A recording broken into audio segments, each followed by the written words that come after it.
ആത്മമിത്രം ആത്മമിത്രം യേശുയൻ ആത്മമിത്രം. ദൈവത്തിൻ്റെ വിലയേറിയ നാമം എന്നും എന്നേക്കും വാഴ്ത്തപ്പെടുമാറാകട്ടെ. വീണ്ടും വരുന്നവനായ കർത്താവായ യേശു ക്രിസ്തുവിൻ്റെ നിസ്തുല്യ നാമത്തിലുള്ളതായ സ്നേഹവന്ദനം എല്ലാവർക്കും അറിയിച്ചു കൊള്ളുകയാണ്. ഈ പ്രഭാതത്തിങ്കൽ വീണ്ടും ഒരു പ്രാവശ്യം കൂടെ ദൈവവചനവുമായിട്ട് പ്രഭാത ധ്യാന ചിന്തയോടുള്ള ബന്ധത്തിൽ ആയിരിക്കാൻ വലിയവനായ ദൈവം തന്ന സാവകാശത്തെ ഓർത്ത് ദൈവത്തെ സ്തുതിക്കുകയാണ്. ഈ ദിവസങ്ങളിൽ നാം പുറപ്പാട് പുസ്തകം 20-ാം അധ്യായത്തിൽ നിന്നാണ് മോശ മുഖാന്തരം വലിയവനായ ദൈവം ഇസ്രായേൽ മക്കൾ ആചരിക്കേണ്ടതായ 10 കൽപ്പനകളെ പറ്റിയുള്ള ചിന്തകളാണ് നാം ചിന്തിച്ചുകൊണ്ട് ഇരിക്കുന്നത്.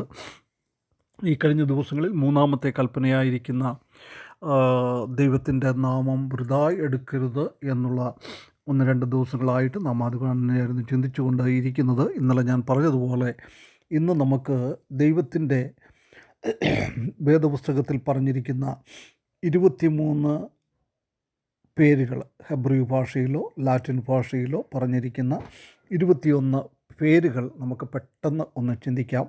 ഒന്നാമതായിട്ട് പറയുന്നത് എലോഹീം എന്ന് പറയുന്നത് ദൈവം എന്നാണ് അത് സ്ഥാനത്തൊക്കെ ട്രാൻസ്ലേറ്റ് ചെയ്തിരിക്കുന്നത്. ഇത് ഏതാണ്ട് 2600 പ്രാവശ്യം പഴയ നിയമത്തിൽ തന്നെ നമുക്ക് കാണുവാനായിട്ട് സാധിക്കും. ഇത് ദൈവത്തിൻ്റെ ശക്തി, ദൈവത്തിൻ്റെ മൈറ്റ്, ദൈവത്തിൻ്റെ സൃഷ്ടിയിലുള്ളതായ റോള്, കർത്താവിൻ്റെ സ്വഭാവങ്ങൾ, ജസ്റ്റിസ്, അതുപോലെ തന്നെ ഭരിക്കുവാനായിട്ടുള്ളതായ കാര്യങ്ങളാണ് എലോഹീം എന്ന വാക്കിൽ നിന്ന് നമുക്ക് മനസ്സിലാക്കുവാനായിട്ട് സാധിക്കുന്നത്. രണ്ടാമതായിട്ട് യഹ്വേ. ഇത് നാം കഴിഞ്ഞൊരു ദിവസം ചിന്തിച്ചതുപോലെ യാഥാസ്ഥികരായിരിക്കുന്ന യഹൂദന്മാർ പോലും അവരുടെ നാവിൽ ഉച്ചരിക്കാത്ത ഒരു പേരാണ് ഈ യാഹ്വേ എന്ന് പറയുന്നത്.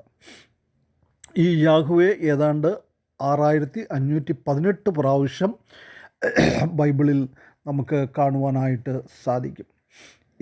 ഇത് നിത്യനായിരിക്കുന്ന ദൈവത്തിൻ്റെ കാര്യമാണ് ഇതിൽ നിന്ന് നമുക്ക് മനസ്സിലാക്കുവാനായിട്ട് സാധിക്കും. നിത്യനാണ്. This name reflects that God's existence is eternal. മൂന്നാമത് ജഹോവ. ഇത് ഒരു ലാറ്റിൻ പേരാണ്. യാഹ്വേ എന്നുള്ളതിൻ്റെ ലാറ്റിൻ പേരാണ്. ഇതും ഏതാണ്ട് 6518 പ്രാവശ്യം ബൈബിളിൽ പറഞ്ഞിട്ടുണ്ട്. ഇത് നാം കാണുന്ന എക്സിസ്റ്റിംഗ് വൺ, ലോഡ്. അപ്പോൾ ഈ അർത്ഥങ്ങളിലാണ് ഇത് നമുക്ക് കാണുവാനായിട്ട് സാധിക്കുന്നത്. വീണ്ടും നാം നാലാമതായിട്ട് കാണുന്നത് എൽ എലിയോൺ. ഇത് ഏതാണ്ട് 28 പ്രാവശ്യം നമുക്ക് ബൈബിളിൽ കാണുവാനായിട്ട് സാധിക്കും. ഇതിൻ്റെ അർത്ഥം എന്ന് പറയുന്നത് മോസ്റ്റ് ഹൈ, ഏറ്റവും ഉന്നതനായിരിക്കുന്ന ദൈവം. അതുപോലെ തന്നെ അഞ്ചാമതായിട്ട് നാം കാണുന്നത് അഡോനോയ് എന്ന് പറയുന്നത് ലോഡ്, പ്രഭു എന്നുള്ള രീതിയിലാണ് കാണുന്നത്. ഇത് ഏതാണ്ട് 434 പ്രാവശ്യം ബൈബിളിൽ പറഞ്ഞിട്ടുണ്ട്. ആറാമതായിട്ട് നാം കാണുന്നത് എൽ റോയ്. ഇത് പറയുന്നത് ദ ഗോഡ് ഹൂ സീസ്, എന്നെ കാണുന്ന ദൈവം. ഏഴാമതായിട്ട് എൽ ഷഡായി.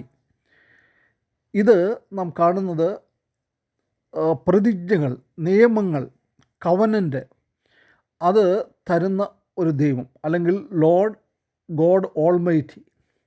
ആവശ്യത്തിനുള്ളതായ കാര്യങ്ങളൊക്കെ നമുക്ക് നൽകുന്ന ആ ഒരു ദൈവത്തെയായിട്ട് നമുക്കിവിടെ കാണാം. എട്ടാമതായിട്ട് എൽ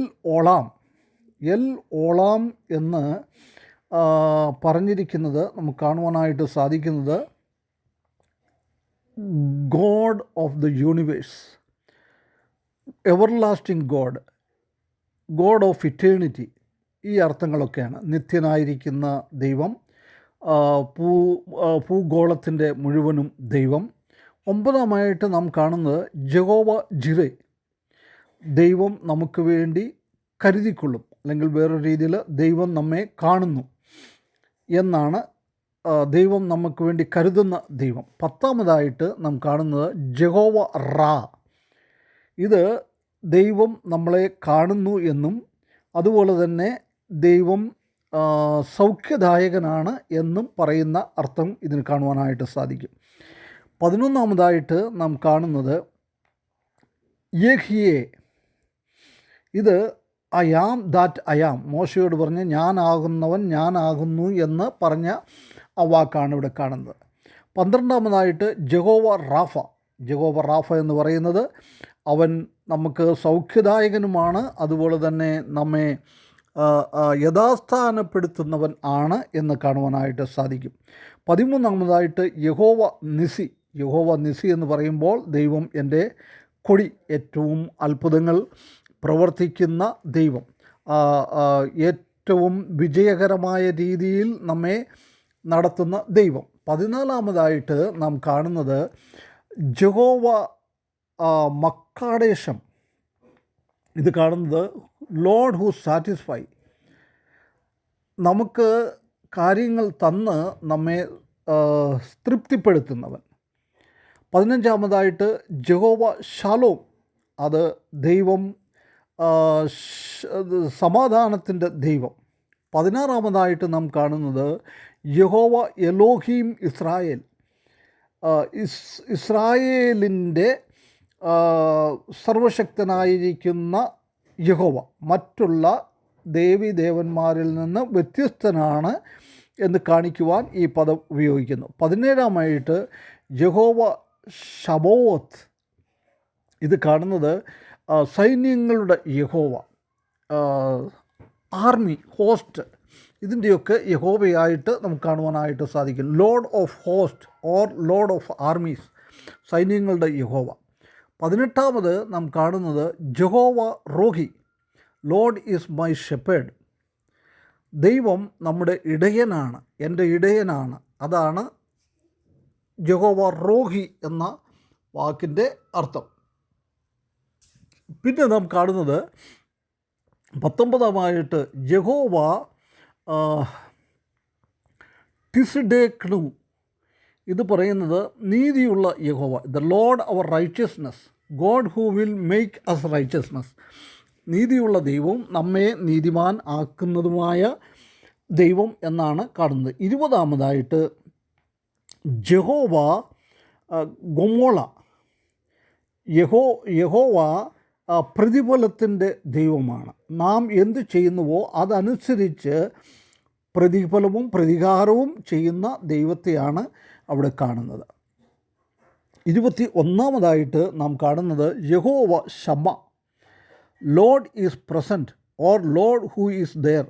വലിയവനായ ദൈവം നമ്മുടെ അടുക്കുണ്ട്, അവൻ അവിടെയുണ്ട്, ഇവിടെയുണ്ട്, എല്ലായിടത്തും ഉണ്ട് എന്നുള്ളതായ കാര്യമാണ് കാണിക്കുന്നത്. അപ്പോൾ ഈ പേരുകളുടെയൊക്കെ അർത്ഥം അത് നാം മനസ്സിലാക്കി കഴിയുമ്പോൾ വലിയവനായ ദൈവത്തിൻ്റെ മഹത്വം, വലിയവനായ ദൈവം നമ്മളുമായിട്ട് എപ്രകാരം ബന്ധപ്പെട്ടിരിക്കുന്നു, നമുക്ക് എത്ര ഉന്നതനായിരിക്കുന്ന ദൈവത്തെ വിളിക്കുവാൻ അവൻ്റെ മക്കളാക്കി തീർത്ത ആ ദൈവത്തിനെ സ്തുതിച്ചുകൊണ്ട് നമ്മുടെ ജീവിതം നയിപ്പാൻ വലിയവനായ ദൈവം ഈ വാക്കുകൾ മുഖാന്തരം നമ്മെ സഹായിക്കട്ടെ. അവൻ്റെ വിലയേറിയ നാമം എന്നും എന്നേക്കും വാഴ്ത്തപ്പെടുമാറാകട്ടെ.